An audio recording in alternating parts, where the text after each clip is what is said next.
At some point, you're gonna have to get sick of your own excuses and take action if you want to change your situation. Wake the f up. You got this, homie, let's go. The only reason why you haven't achieved your goals is because you want to allow yourself to believe that you can. Let's be real. Your work ethic will determine how fucking far you go in this life. Stop fucking doubting yourselves. Y'all keep coming up with these bullshit excuses as to why you can't achieve your goals and get started, where in reality, if you just shut up and got to work, you'd already be where you wanted to be.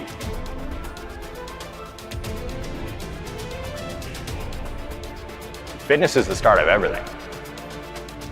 Like, if you're not taking care of your body, you're not gonna get anywhere. And this is why I'm so gung-ho and like so ruthlessly intense with my message when it comes down to that. Like, if you can't even go look in the fucking mirror and be happy about what you see, good luck starting anything. You see, my goal is to leave a legacy, to be remembered forever. And that is why I pride myself on the work ethic that I put into every single day. Not sometimes, every single day that I am breathing, I am grinding to leave that legacy. Your first question is, what is this gonna cost me? What is it gonna cost you if you fucking don't? Life is going to be hard. The things that you want to achieve might be a pain in the ass, but it is possible. And anybody who said that it wasn't in your past, I want you to stick that middle finger up right now, because it's not gonna get you anywhere.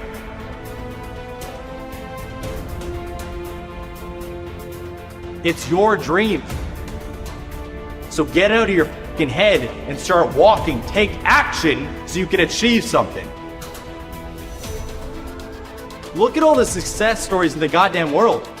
Take mine as inspiration for you. I went from an iron worker addicted to sex to a 7-figure earner. I grew up in a fucking trailer that was less than 800 square feet in the country to now living in a 5,000 square foot, $2 million home. What the fuck is there not to understand here?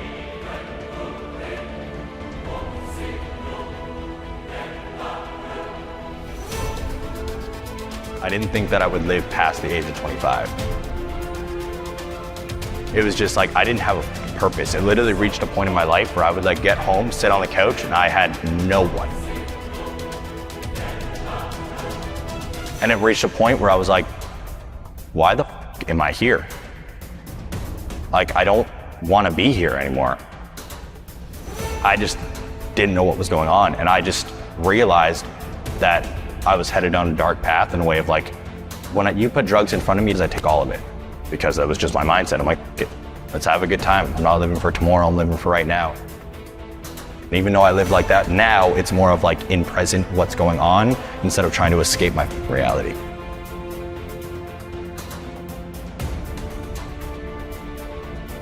Look at your surroundings. Your surroundings will make and break everything. Like, you're the average of the 5 people you spend the most time with. It is like the most real quote in the world.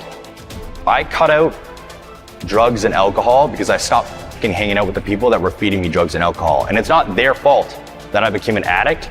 It was my own.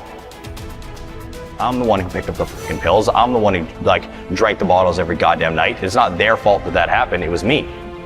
But I wasn't able to get out of that fucking life until I stopped hanging out with the fucking losers that only wanted to do that.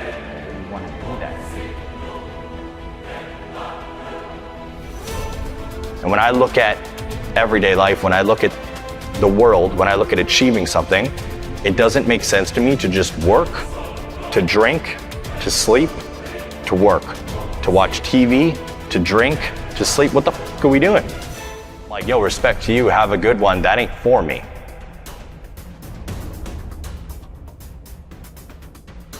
Fitness saved me. Like, fitness was the thing that like got me out of it. Before fitness, it was legit just aimless nights, working to 10 to 12 hours outside as an iron worker. And then I'd go straight to the bar, drink until probably 10 p.m., whatever time was, maybe close out the bar.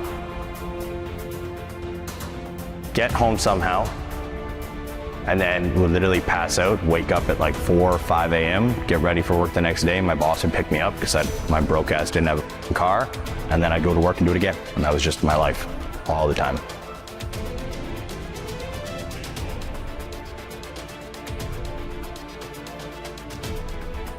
So usually when you start to go down the path, there's like little telltale signs. Like you'll have one night where you go a little bit too far and you wake up and you have that regret, or there's the embarrassment, or there's this. And honestly, it just started to pack on in my life. There was so many little things that, like, even to this day, I don't like utilizing the word regret a lot, but I fucking regret it. And I wish it didn't happen. I'm glad that I went through it because it turned me into this individual. But there was a lot of things that just kept stacking.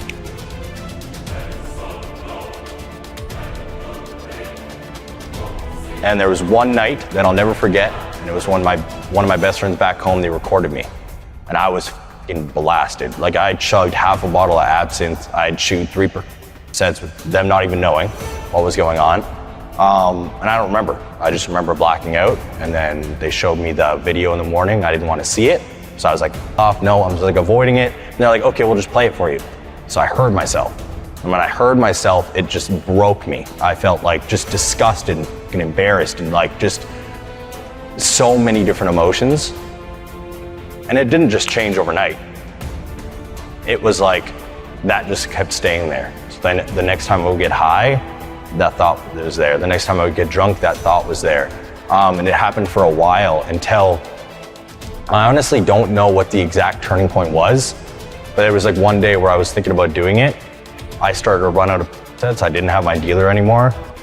And I was like, okay, whatever. Anything else that I had in the house, I dumped down the toilet. And I was like, I'm just gonna try to change my life here. And I cut everything out cold turkey. I couldn't control anything else in my life, but I was like, I can control what I put in my fucking mouth. Like, I can control what I put in my mouth and what I do with it comes down to my fitness goals on a daily basis. So that's what I'm gonna do. And then just start to work out. At this time, I was 10 hours of work outside as an iron worker, then an hour and a half workout directly after work. Then I was boxing for 2 hours because I was doing the same thing. Then I was also studying personal training content and fitness content, and I was getting 4 hours of sleep a night, and I did that for 6 months straight. In order to change your life, you need to make good sacrifices, and sometimes that means you might get a little bit less sleep. And I don't know about you, but I'd rather sleep 4 hours a night for the next 6 months to change my situation than sleep 8 hours and complain about what the f is going on every day. Fitness is the foundation of fucking everything.